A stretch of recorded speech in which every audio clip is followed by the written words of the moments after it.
not say hello to somebody? I mean, when you kind of think about it that way, why would you not say hi? You know, so part of it is kind of going back to that little 4-year-old where you don't have that fear. Why would you not say hi versus why would you say hi? So to kind of open that up. And then when it comes time to get out of the conversation, a couple things you can do is you can say, you know what, let's swap NTAG data, and we can catch up, you know, after the conference.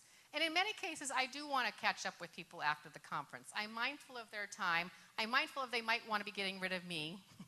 Or you can swap business cards if, you know, and when you don't have an NTAG with you. Another thing that you can do is you can, when someone says it, you can say, who else would you like to meet at the conference? And what will often happen is they'll start naming a couple different people. And you could say with the NTAG, hey, you know, let me see if I've met them. I might have just met them. 1, or 2, let me take you to Rebecca, or let me take you one of the organizers and people who are more familiar with the audience and see if they can help you out. And this is where you can, it feels very formal to women, but shake hands when you leave. And just, if nothing else, practice this. Also, very briefly, I coached a woman a couple years ago. She was looking for a job. Her salary range was between $750,000 and $1 million. I didn't even know that was a range. At the end of our conversation, I couldn't remember her handshake, which kind of made me realize I wanted to retest it. We shook hands. I said, close the door. She says, I've got a bad handshake. I said, you got an awful handshake. We practiced handshake. She thought she was facing age discrimination. She calls me the next day and she said, I came home, I told my husband I have a bad handshake, and he says, honey, I don't think we've ever shaken hands before. And he said, you have a terrible handshake. Now think about all the people who were nice to her and never told her. They were cruel to her. They were just cruel to her. All of a sudden, she came in as if she'd been on that show, What Not to Wear. I mean, she came back like a whole new person the next day. And because she had this handshake that she felt so proud of, and she ended up getting a job pretty quickly after that. So part of it is a handshake's message so much. So what I'd like to do with this next exercise is have you meet some folks, shake some hands, maybe get into a conversation, out of a conversation, hold a bottle of cold water if you've got sweaty hands. Tonight during the cocktail party, you're like, sweaty hands, sweaty hands. Give it a shot.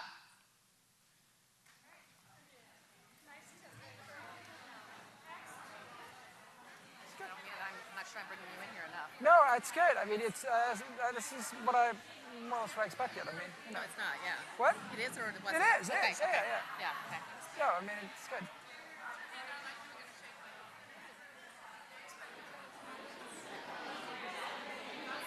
Let's see your handshake. Well, that's good. It's a simple fish. Yeah. 1, 2. Yeah. Yeah. I find that I definitely regulate based on win-win versus men. I think most men do. Like, you give a man, I mean, you try and squeeze them as hard as you can. Because it depends on the audience. It depends on who the person is. But like, yeah, exactly. Like certain people, like they really want to make you hurt, and you've got to make them hurt back. But like with a woman, you don't do that. All right. Yeah, all right. And sometimes, like I remember, like my mom complaining about certain men who like didn't regulate with women, and like you get your hand crushed, and she was like, yes. Yeah, I know he is. Yeah. Yeah, I know. Yeah, exactly. You got to do better.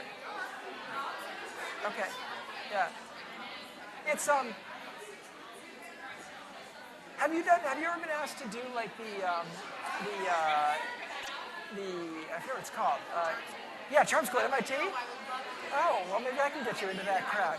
You could totally help. Because, I mean, I cannot tell you the number of undergraduates when I was a graduate student who would come in and interview for a position and, like, no handshake. And I'm like, you've got to, I mean, I got to help you here.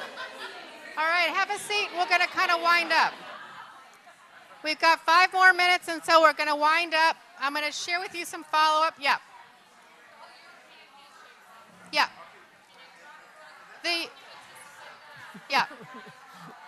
All right, please have a seat. Are you on there? Yeah.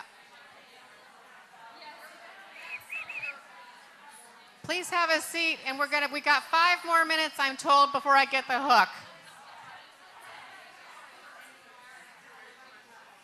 So a couple of just things we're going to wind up here. A couple quick things is, one, we're talking about the European handshake, which is more like a clamp. You know, or the squeeze, and this happens in the South. The other thing I want to talk about is kissing, because we are now in a culture of kissers. And if you watch 60 Minutes a couple of years ago, Bill Clinton was talking about one of his favorite times in the White House, and we're like, yeah, we know what that one was. But he was talking about when they were signing the peace accord, and Rabin and Arafat were going to be in the Rose Garden. If you saw this, and Rabin did not want to shake hands, and Clinton says, you've got to shake hands. And so they practiced handshakes, because the bottom line was Arafat was a kisser, and Rabin did not want to get kissed. So if you have somebody who's coming in at you, who's the kisser, and you're shaking hands, you just put your hand right here. It's so nice to see you. And he's not going to come any closer. You just put your hand right on the forearm and do it right there. Now, you do have the Bill Clinton handshake, which is, hi, how are you? And he goes right for the shoulder, and I have understanding from some law folks that can be kind of a gray area, especially when you're starting in the shoulder and you feel a little bit further down, you know. So if you see men in your office doing this, or women for that matter, you might want to pull them aside and say, you know what, I'm not sure, but you might want to not do this. And what's tough is you have really tall men who do this in many cases. I've only met John Kerry once, but he was so tall. And what he does, he was just bless his heart, so he does kind of go on your forearm. With the European, I just kind of let it go. If I'm certainly in Europe, I'll adapt. If I get it here, it's kind of warm and friendly. When you're in the South, you get the two-handed handshake, which is come back every Sunday, you need God. You know, and you're in the South, you get that a whole lot more. And so in some cases, you just kind of roll with it. You always get the two-handed handshake, I find often in the South. A couple just quick things, and you want to talk a little bit about, men and handshakes you were talking about during the break? Oh, yeah, well, this is probably what most women don't know. I was telling Diana, so when two men shake hands, there's a whole power thing that goes on. And, if you've ever had your hand, badly crushed by a guy, happens to me all the time, and you have to, squeeze back because, you have to show them that you're not a wimp. And so, inflicting pain is the thing. There's this comedy thing. The other thing I'm going to encourage you to watch, when you watch TV the next day or two, notice there are a lot of commercials that feature men, make men look silly. And I asked somebody about this one time, and I thought it's because women are always the purchasers and blah, blah, blah. They said, no, we like to make fun of each other.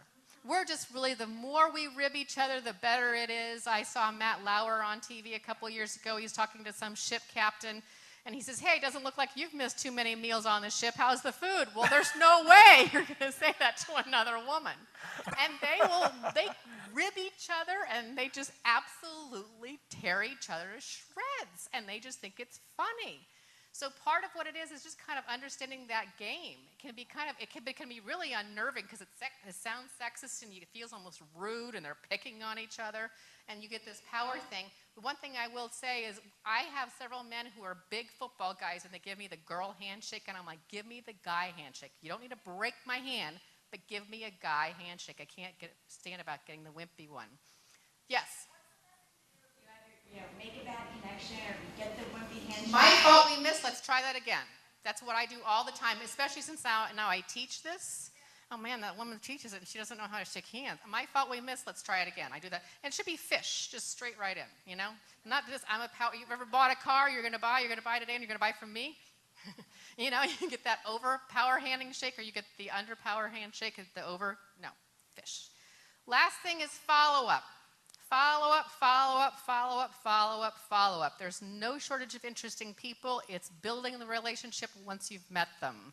You'll come home with a list of NTAG folks, or what I do is I put all my business cards. I have a very high-tech way of managing my business cards, which is a Ziploc bag. And what I do is I then split them into 3 Ziploc bags: my A list, my B list, and my C list. My A list are people who I want to action. Would I love it if they want my information or to buy from me? Yes, but I want to give them any information I possibly can. An introduction, a name of a restaurant, a website such as NTAG, whatever it might be, let me give you some information, and I often will have that be as many cards as possible. I have an action, so the next day they will have my email in their inbox. Yeah. I'll tell you that on NTAG follow-up, the half-life is less than